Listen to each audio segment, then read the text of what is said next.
Oui, bonjour, je suis le docteur Fadel Saïbou. Je vais vous parler de la résection transurétale de la prostate, traitement chirurgical de référence de l'hypertrophie bénigne de la prostate, symptomatique en cas d'échec du traitement médical et en présence de complications.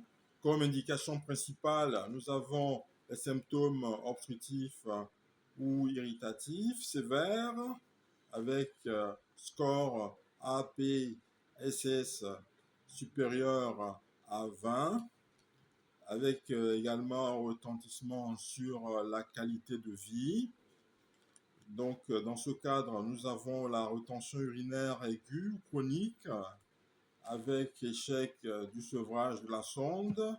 Nous avons les complications de l'hypertrophie bénigne de la prostate, comme l'hématurie récidivantes, et les infections urinaires à répétition, les diverticules vésiceux, la lithiase vésicale associée et l'insuffisance rénale obstructive. Nous avons également l'échec du traitement médical, dit inhibiteur de la 5-alpha réductase, plus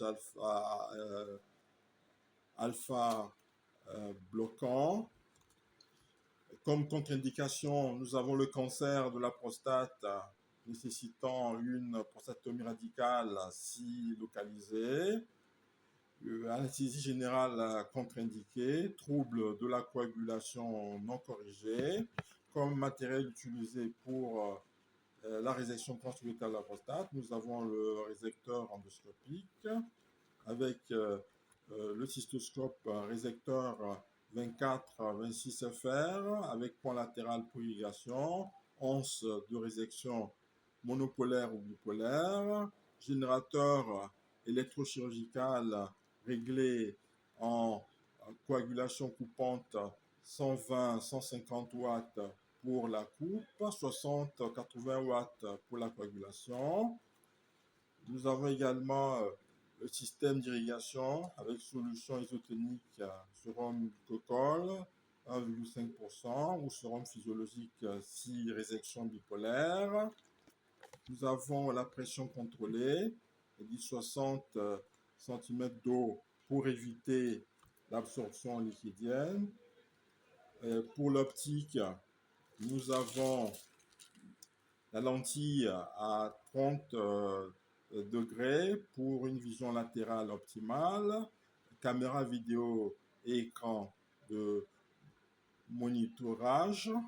Voilà. Comme autre instrument, nous avons la sonde vésicale à 3 voies, 20-22 FR, post-opératoire, le membrane métallique pour introduction du résecteur, le cathéter urétral si nécessaire. Pour la procédure proprement dite, donc il faut une préparation préopératoire avec bilan anesthésique, antibiothérapie, installation en position lithotomie, désinfection bétadine ou chlorhexidine, anesthésie rachis anesthésie préférée ou anesthésie générale. Ensuite, introduction du résecteur après lubrification de l'urètre par gel xylo, notamment introduction du membrane, puis du résecteur sous contrôle visuel. Ensuite, inspection urétrale avec vérification de l'urètre, du sphincter strié, de la prostate et de la vessie. Repérage des repères anatomiques comme le col vésical, le verumontanum, les lobes prostatiques.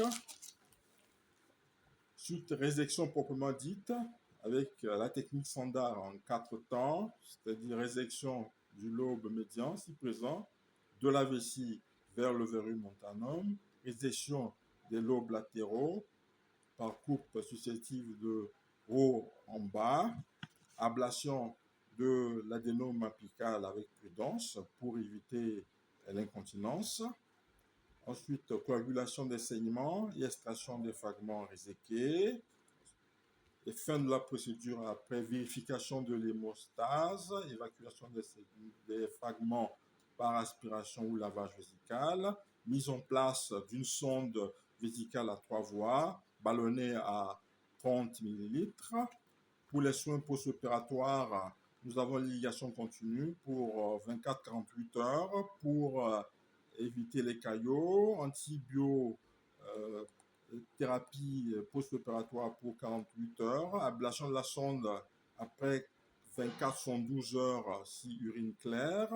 Comme complication possible en péropératoire, on peut avoir des saignements importants, nécessitant une transfusion si hémoglobine inférieure à 8 grammes par décilitre, perforation capsulaire avec risque de syndrome de résection, en post-opératoire, retention aiguë suite au caillotage, infection urinaire dans 10 à 15% des cas, incontinence urinaire dans 1 à 2%, sténose urétrale dans 2 à 5% des cas, éjaculation rétrograde dans 65 à 70% des cas. Comme alternative, nous avons la bipolaire, avec moins de risque de syndrome de résection, la vaporisation au laser ou l'adénomectomie par laser. Je vous remercie.